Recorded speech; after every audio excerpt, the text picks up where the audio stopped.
Okay, so in this video episode, I will share with you the single most important metric dito sa YouTube na kailangan nating malaman. Pero bago yon, I will give a simple answer dun sa tanong kung bakit nababawasan ang bilang ng ating subscribers at saka yung minute count sa watch time ng ating channel. I will also share with you a very interesting discovery that I found out dun sa survey na ginawa ko, which reflects the behavior of new YouTubers, which I think is very damaging doon sa pinaka-importanting metric.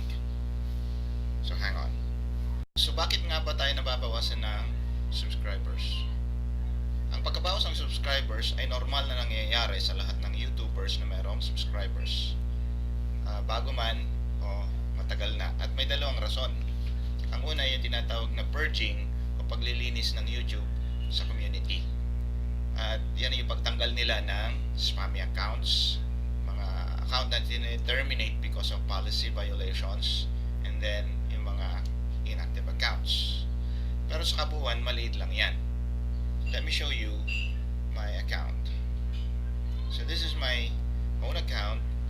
In total, mahigit 100 yung aking subscribers lost. And if you would see, mula sa close accounts, 3 yung natanggal. So maliit lang siya, the percentage. The rest is due to yung second reason. Yun yung intentional na pag-unsubscribe. Why? First reason is they're not really interested to stay. They don't need my content.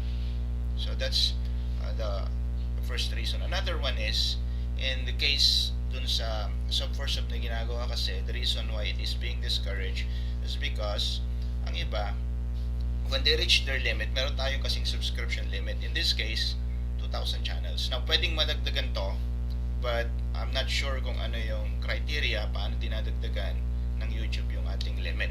So, kung naka-subscribe na ako, probably they would unsubscribe back, especially pag na-reach na nila yung limit, so that they can go again sub for sub dun sa ibang channels. So, yun yung reason bakit nababawasan ang ating subscribers. So yung pagkabawas naman ng minutes sa ating watch time dun sa ating channel, ang dahilan dyan ay tinatawag na watch time audit at saka view audit, kasi chine-check yan ng YouTube. So dinidiscard kasi yung tinatawag na fake views, repeat views, at saka low quality playback. Ano ba itong mga to? Yung repeat views, pag yung video na panood ko na, ulit ako, yung makakount doon, yung I think longest time na nagstay ako doon. Kasi bawat computer, bawat gadget, meron siyang unique na IP address. At yun yung pinagbabasihan kung ilang beses ka nag-view. Yung fake views naman, usually ginagawa to ng mga bots.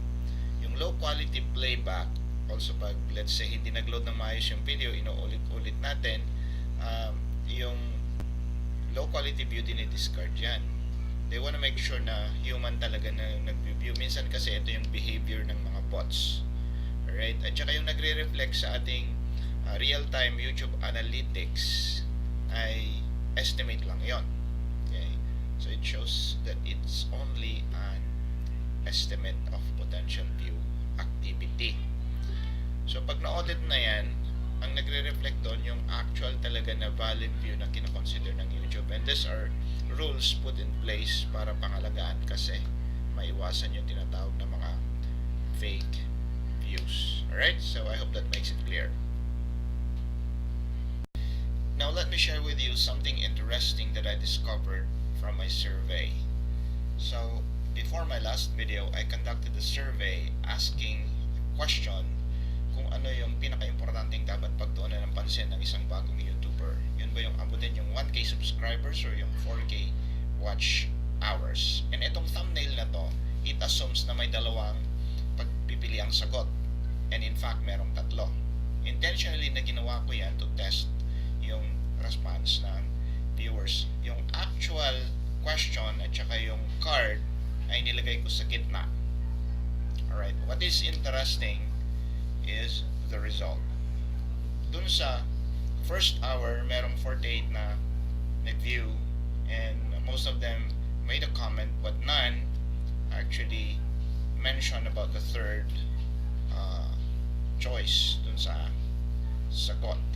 And then, what is even more interesting, may nagko-comment na, thanks for the information, very informative, and nagawa ko na sis. Call me sis. So, it tells you that they're not really watching the video but they have other intentions. Probably, para pag nag-watch na sila, I would go and subscribe to their channel. What is even more interesting is the fact na out of 113 views in 2 days, there's 247 minutes watch time, which puts the average to about 2 minutes and 10 seconds na audience retention. So yung pinopromote nating idea na manood ng at least 3 minutes, hindi nga ginagawa yan. So that's really damaging. Out of this 113 views, dalawa lang yung talagang nag-click ng card doon sa poll mismo. So ano yung sinasabi nito tungkol sa behavior ng bagong YouTubers? So gusto lang talaga nilang gawing race yung pag-abot ng 1K subscriber. And minsan yung ginagawa ng iba or karamihan, they're live streaming. So minsan umabot ng 2 hours, 3 hours, and they ask others to watch them live stream. And pag sila naman nag-live stream, manonood naman yung iba. So that's the way they are trying to game the system. It may work, but with the changing policies in YouTube, I'm not sure that's gonna last for a long time as an approach to gaining watch time. Pero hindi naman kasi yun yung mga pinaka-importanting metric ng YouTube. Actually, itong mga nangyayari na to, it's really damaging dun sa pinaka-importanting metric na siyang susunod kong i-discuss. So ano nga ba yung pinaka-importanting metric ng YouTube? Right? And all experts agree na ang pinaka-importante ay yung watch time. Pero hindi to yung 4,000 watch hours na kailangan maabot ng channel. Watch time that is translated into audience retention. And audience retention ay dahil sa magandang content. So you see, yung audience retention is directly correlated with content. Tingnan natin, sabi rito, viewer watch time and session watch time ang pinaka-importante, not just in the ranking but in the evaluation of your videos pag nag-apply kayo for monetization. Ang ibig sabihin nito, to make it simple, gaano katagal nag-stay ang isang viewer dun sa video mo. So the longer a viewer stays, the better yung statistics, yung audience retention niya. And YouTube wants to make money. So the longer a viewer stays, mas marami silang malalagay na ads, and that's the business. Okay?